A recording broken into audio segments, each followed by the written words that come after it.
అనగనగా ఒక అందమైన చిన్న గ్రామం ఉండేది.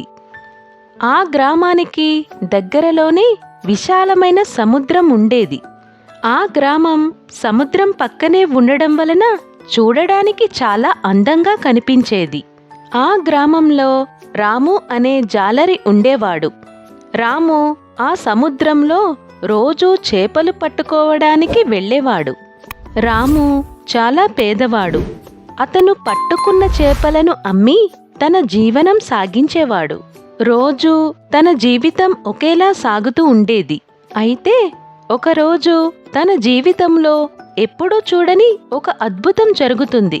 అది ఏమిటంటే, ప్రతిరోజులాగానే రాము చేపల వేటకి సముద్రంలోకి వెళ్ళాడు. సముద్రంలో వల వేసి చేపలను పట్టుకుంటూ ఉండగా అతని వల చాలా బరువుగా అనిపించింది. చాలా బలం ఉపయోగించి ఆ వలను పైకి లాగుతాడు. అతని వలలో ఒక అద్భుతమైన చేప చిక్కింది. ఆ వలలో ఒక అద్భుతమైన బంగారు చేప కనిపించింది.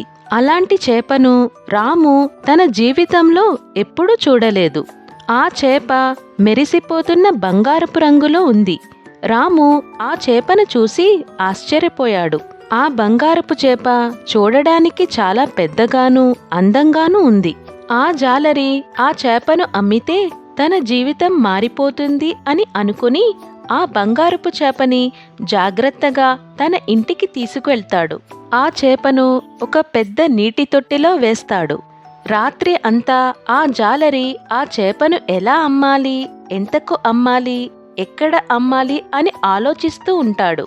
రాము చాలా పేదవాడు కావడంతో ఆ బంగారు చేప ఎక్కడి నుండి వచ్చిందని అడుగుతారని, అది అమ్మితే తాను చిక్కుల్లో పడతానేమో అని భయపడి ఆ చేపను తన ఇంట్లోనే ఉంచి ఆ చేపను ప్రేమగా చూసుకుంటూ ఉంటాడు. అలా కొంతకాలం గడుస్తుంది. రాము ప్రతిరోజు చేపల వేటకు వెళ్ళి వాటిని అమ్మి చాలీ చాలని డబ్బుతో తన పడే కష్టాన్ని ఆ బంగారు చేప చూస్తుంది. రామును చూసి జాలిపడిన ఆ బంగారపు చేప ఒకరోజు మాట్లాడడం మొదలుపెట్టింది. ఓ మత్స్యకారుడా, నేను నీకు ఏదైనా ఒక కోరికను తీర్చగలను. నీకు ఏమి కావాలి అని అడిగింది. రాము ఆ చేపను చూసి ఆశ్చర్యంతో అది ఏం మాట్లాడుతుందో అర్థం కాక అలా ఉండిపోయాడు. అప్పుడు ఆ బంగారపు చేప, ఓ జాలరిగారు, నన్ను అమ్మకండి. నేను మీరు ఏ కోరికను అడిగినా అది తీరుస్తాను అని చెబుతుంది. ఆ చేప మాటలు విన్న రాము ఆశ్చర్యంతో, చేప మాట్లాడుతుందని ఎప్పుడు ఊహించలేదు అని తనలో తను అనుకున్నాడు. ఆ చేప రాముతో ఏం కోరిక కావాలి అని అడిగింది. అప్పుడు రాము చేపతో ఇలా అంటాడు, నేను ఎప్పుడూ పేదవాడిలాగే ఉన్నాను. నాకు చాలా డబ్బులు కావాలి అని చెప్తాడు. అప్పుడు వెంటనే ఆ బంగారపు చేప అతని కోరికను తీర్చింది. రాముకి చాలా డబ్బులను ఇచ్చింది. కొన్ని రోజుల తర్వాత రాము మళ్ళీ ఆ చేపను రెండవ కోరిక అడుగుతాడు. నాకు బంగారం కావాలి అని అడుగుతాడు. అప్పుడు ఆ చేప బంగారాన్ని ఇస్తుంది. అతని ఇల్లు అంతా బంగారంతో నిండిపోయింది. ఆ జాలరి డబ్బు బంగారంతో పెద్ద ధనికుడు అయ్యాడు.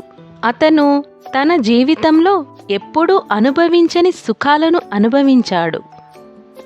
కానీ కొంతకాలానికి ఆ జాలరి అంత డబ్బు బంగారంతో సంతోషపడకుండా అతనికి మరింత డబ్బు కావాలని అనిపించింది. మూడవ కోరికగా మరింత డబ్బు బంగారం కావాలని ఆ బంగారు చేపను అడుగుతాడు. అప్పుడు వెంటనే ఆ బంగారు చేప అతని మూడవ కోరికను కూడా తీరుస్తుంది. కానీ ఈసారి రాము మరింత అహంకారి అయ్యాడు. అతను తనను తాను ప్రపంచంలోనే గొప్ప వ్యక్తి అనుకున్నాడు. అతడు ఇతరులను అవమానించడం మొదలుపెట్టాడు. రాముకి డబ్బుతో కళ్ళు మూసుకుపోయి ఇతరులను బాధపెట్టేవాడు. ఇవన్నీ చూసిన బంగారు చేపకు కోపం వస్తుంది. రాముకి ఉన్న అహంకారాన్ని తగ్గించాలని బంగారు చేప రాము దగ్గర నుండి వెళ్ళిపోతుంది. అప్పుడు రాము తన దగ్గర ఉన్న ధనాన్ని, బంగారాన్ని కోల్పోయాడు. అతను మళ్ళీ పేదవాడుగా అయ్యాడు. అప్పుడు అతను చేసిన తప్పును గ్రహించి తనలో తనే బాధపడతాడు. మన దగ్గర ఎంత ధనం ఉన్నా అహంకారం అనేది ఉండకూడదు. అహంకారం మనల్ని నాశనం చేస్తుంది.